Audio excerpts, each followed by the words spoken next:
હર હર મહાદેવ, રામ રામ. તો કેમ છો કલરિયાઓ? તો આજે તમે આવી ગયા છીએ અમદાવાદમાં, અમારા અમદાવાદના કલરિયા જોડે કાઇટ શો અને ફ્લાવર શો જોવા માટે. તો જો અમારો કલર હમણાંથી ચાલુ થઈ ગયો છે. ચશ્મા પહેરી લીધા છે ત્રણે ત્રણ કલરિયાઓએ, તમે જોઈ શકો છો. તો આજનો વ્લોગ આપણો ગુજરાતીમાં રહેશે કેમ કે આજે આપણે કરવાનું છે કલર. ઓકે, તો આજનો વ્લોગ આપણે ગુજરાતીમાં ઉતારીશું. કલર કરવાનો છે અને આજે આપણે અમદાવાદમાં છીએ, જે આપણા પ્રાઇમ મિનિસ્ટર નરેન્દ્ર મોદી આવેલા છે, નરેન્દ્ર મોદીજી આવેલા છે, આવીને જતા રહ્યા છે. પણ અમે બહુ લેટ કર્યું છે આજે આવવામાં. ગોઠવામાં મશગુલ હતા. આપણે બધા જ 9 વાગ્યા સુધી ઊંઘેલા. તો આજે અમે કરીશું કલર. આજે તમે બતાવીએ કે કેવું કલર યુઝ કરવામાં આવે છે, કેવું મજા આવે છે કલર કરવામાં. તો તો બ્લોગમાં રહેજો. જો પ્લેન અહીંયા ઉડતું જાય, તમને નહીં દેખાય પણ એરપોર્ટ નજીક છે એટલે પ્લેન ઉડતું જાય છે. તો અમે આવી ગયા છીએ ફ્લાવર શોની અંદર. તો આ છે એન્ટ્રી છે એની, તમે જોઈ શકો છો. તમને આજે બધું ડિટેલમાં બતાવીશું. જુઓ કેવું મસ્ત એન્ટ્રી છે, જુઓ તમે ખાલી.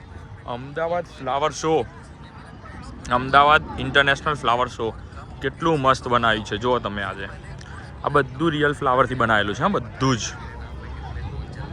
તો કલરિયાઓ, હવે અમે અંદર આવી ગયા છીએ. ફૂલોથી બધું બનાવેલું છે, તમે જોઈ શકો છો. કેટલું મસ્ત મસ્ત બનાવેલું છે. તો અહીંયા પતંગ ઉત્સવ પર બનાવેલું છે, અહીંયા બી બધું બનાવેલું છે. બધું ફૂલોથી બનાવેલું છે. હા, અહીંયા આમની મસ્તી ચાલી રહી છે. આ લોકો બી મજા લઈ રહ્યા છે. બધું ફૂલોથી બનાવેલું છે. તો અમે બી અહીંયા કલર જ કરી રહ્યા છીએ ચશ્મા પહેરી. જેમ કે આ માનસીએ ચશ્મા પહેરીને કલર કરવાનું ચાલુ કરી દીધો છે. વિમર્શ બી કલર જ કરી રહ્યો છે ચશ્મા પહેરીને. તો સારું છે, એમ તો બધું મજા આવે છે. ચલો, મને બી કલર કરી લેવો જોઈએ છે. મારે બી કલર કરવો પડશે. હું ચશ્મા પહેલું જો મેં બી કલર કરવાનું ચાલુ કરી દીધેલો છે.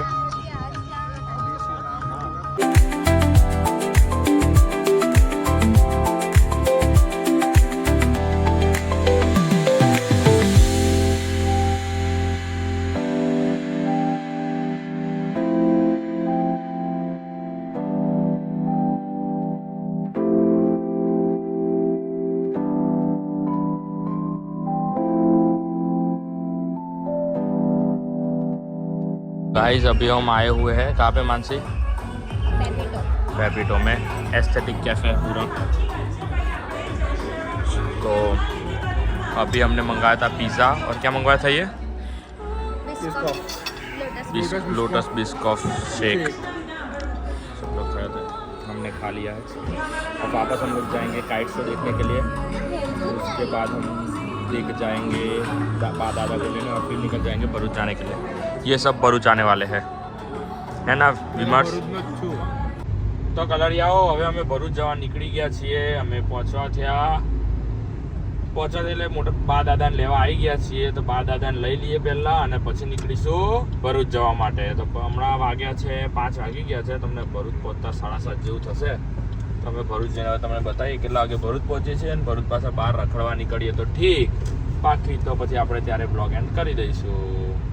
ચાલો મળીએ.